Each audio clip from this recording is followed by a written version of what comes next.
तो कहते हैं कबीरा रसरी पाँव में के सोवै सुख चैन, यू श्वास नंगारा कूच का तेरा बाज रहा दिन रहने। परमात्मा कहते हैं कबीरा रस्सी पाँव में तू के सोवै सुख चैन, कि तेरे पैरों में तो काल की रस्सी पड़ी हुई है और तू मस्ती में है, तुझे मर्यादाओं का कोई ख्याल ही नहीं है, गुरुजी के वचनों का तुझे कोई डर ही नहीं है। कहते हैं बेटा क्या सो रहा है, अभी तू 21 ब्रह्मांड में बैठा है, सतलोक में नहीं है जो तू इतना खुल के मर्यादाओं को हल्के में ले रहा है। इस काल में फंसाते हुए 1 सेकंड भी नहीं लगती, 1 सेकंड भी। तो भाई और बहनों, जिन्होंने सतलोक जाना है, क्योंकि सत्संग उनके लिए किए जाते हैं, मर्यादा उन भक्तों के लिए होती हैं जिनको सतलोक जाना होता है। तो जिन भगत भाई बहनों ने सतलोक जाना है, वास्तव में अगर प्रधानमंत्री भी आपके घर पे आके आपको दंडवत प्रणाम करे और कहे कि भाई मैंने बीड़ी पीनी है, माचिस नहीं मिल रही है, एक माचिस दे दे, बोलो भैया खाना तैयार है, नहीं तो करवा देंगे, भोजन भंडारा करना तो कर ले, और माचिस के लिए भाई साहब दोबारा हमारे पैरों में मत पड़ना। ये माचिस तो अगर हमें कोई तीनों लोगों का राज दे दे तो भी हम उसकी तरफ थूकने वाले भी नहीं हैं। ये कुकर्म करने के लिए माचिस नहीं देंगे, बुराई करने के लिए नहीं देंगे।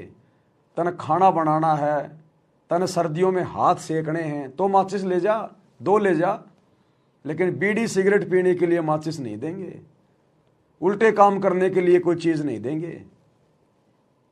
हमने तो इस कदर यहां पर दृढ़ और सावधान रहना है, फिर परमात्मा पीठ पीछे खड़ा रहेगा, पीठ पीछे।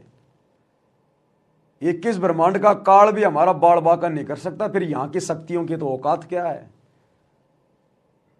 क्योंकि हमारे को समर्थ का साथ है, सबका रिमोट समर्थ के हाथ में, वहीं जाम कर देगा वहीं। जैसे गरीबदास जी एक समय अपने घोड़े को लेके और कहीं जा रहे थे, तो रास्ते में उनका घोड़ा बिदक गया, घोड़ा बिदक गया उनका।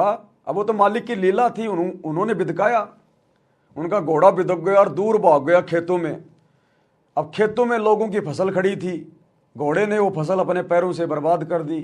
गांव वाले ले लेके लठ आ गए और गरीबदास जी को मारने के लिए लकड़ी ऐसे लगाने लगे। उसी समय गरीबदास जी ने यूं हाथ कर दिया, वो सारे के सारे आदमी जैसे थे वैसे के वैसे वो पत्थर से बन गए, ऐसे कैसे खड़े हो गए, स्तब्ध, ना अलय ना डुलय, जाम हो गए। किसी ने यूं कर रखा था मारने के लिए तो यूं ही हो गया बस वो। और बातें सारी सुन रहे थे, बातें सारी सुन रहे थे, देख रहे थे, लेकिन शरीर जाम हो गया। थोड़े दिन बाद में गरीबदास जी ने उनको ढीला किया, बोला भाई मुझे क्यों मार रहे थे, मैंने क्या बिगाड़ दिया तुम्हारा। बोले महाराज जी, बाद में तो पता चल गया कि ये तो कोई शक्ति है। बोले महाराज जी आपका घोड़ा हमारी फसल नष्ट कर रहा था। अरे तो जानवर फसल नष्ट कर रहा था, ये इंसान थोड़ी है, जानवर है, गलती हो भी जाती है, इसका मतलब तुम इतनी बड़ी सजा दोगे, किसी को जान से मारोगे। बोले जी गलती हो गई। बोला मुझे ये बताओ, इस खेत में इस फसल से पहले तुमने कौन सी फसल जो है वो बीज रखी थी। बोला जी हमने, बोला इसमें तमाकू बीज रखे थे, तमाकू। तो गरीबदास जी ने कहा नालायक को, ये मेरा घोड़ा जानवर, इसको भी इसमें बदबू आई जो तुमने ये इसमें तमाकू बो रखी थी पहले, उसके बाद में साफ सफाई करके तुमने दूसरी फसल बीज रखी है, उस पहले वाली तंबाकू की फसल के कारण मेरे घोड़े को भी बदबू आई और उस बदबू से बिदक कर ये दूर भाग गया, और तुम तंबाकू पी रहे हो, तुम तंबाकू पी रहे हो। उसके बाद उन लोगों ने माफी मांगी। तो कहने का मतलब है जैसे गरीबदास जी ने उनको बिल्कुल जाम कर दिया अपने आशीर्वाद से, इसी प्रकार हम उसी गरीबदास के रूप में जो 350 साल पहले आए थे कबीर परमात्मा, वही कबीर परमात्मा आज हमारे गुरुदेव के रूप में है, सतगुरु रामपाल जी के रूप में। ये परम शक्ति है, एक क्षण में पूरी सृष्टि को जाम कर दे, जिनके एक वचन से सूर्य, चांद, सितारे, ब्रह्मांड, लोक ये सब चल रहे हैं एक वचन से, जिन्होंने एक वचन से पूरी सृष्टि रच डाली, वो एक वचन से इसको जाम करना तो छोड़ो, इसको नष्ट कर दे, पता भी नहीं चले, चुटकी भर राख बना दे, पूरी सृष्टि की चुटकी भर राख। आज हम ऐसे समर्थ की शरण में हैं। फिर भाई मर्यादा निभाते निभाते, गुरु को परमात्मा मानकर भक्ति करते करते, फिर हमने डर किस बात का? अगर हम सच्चाई के लिए संघर्ष कर रहे हैं तो हमारा बाप हमारे साथ में है पल पल। साईं की तरह जो बच्चा गऊ की नजर में, यूं साईं को संत, भक्तों के पीछे फिरे भगत वत्सल भगवंत। जैतू चाले एक कदम में चालूं कदम 60, और जैतू हो जा काठ का मैं हो जाऊं लोहे की लाठ। तो फिर हमने डरने की क्या जरूरत है? हम किसी का बुरा करते नहीं, अपनी तरफ से गलती करते नहीं, और भक्ति कर रहे हैं समर्थ की, तो फिर हमने घबराने की जरूरत क्या है? अरे यहां तो अगर कोई किसी मुख्यमंत्री का रिश्तेदार है, किसी प्रधानमंत्री का रिश्तेदार है, वो भी शेर खान बन के घूमता है, शेर खान, जबकि लेना एक देना दो उसके पास में।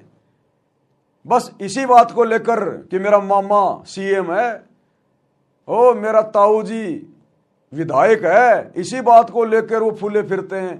पुलिस वालों से भी पंगे लेने से नहीं डरते वो। अब बताओ ये यहां के सीएम पीएम उस परम शक्ति के आगे क्या है?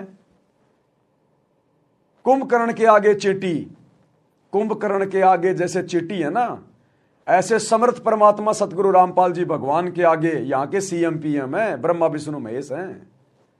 और आज हम उस समर्थ शक्ति की डायरेक्ट शरण में, तो भला फिर हमने डरने और घबराने की जरूरत क्या है? डरता और घबराता हुआ जो गलत करता है, जो गुरु की मर्यादा तोड़ता है, फिर गुरु साथ नहीं देगा भाई। चाहे तू कितना ही प्यारा है, फिर गुरु तेरा साथ नहीं देगा, फिर तो चोट खानी पड़ेगी जो गलती कर दी वो। तो इस प्रकार भाई और बहनों, आप सभी भाई बहनों ने अपने गुरुदेव की मर्यादाओं को, उनकी भक्ति को प्रथम महत्व देकर आगे बढ़ना है।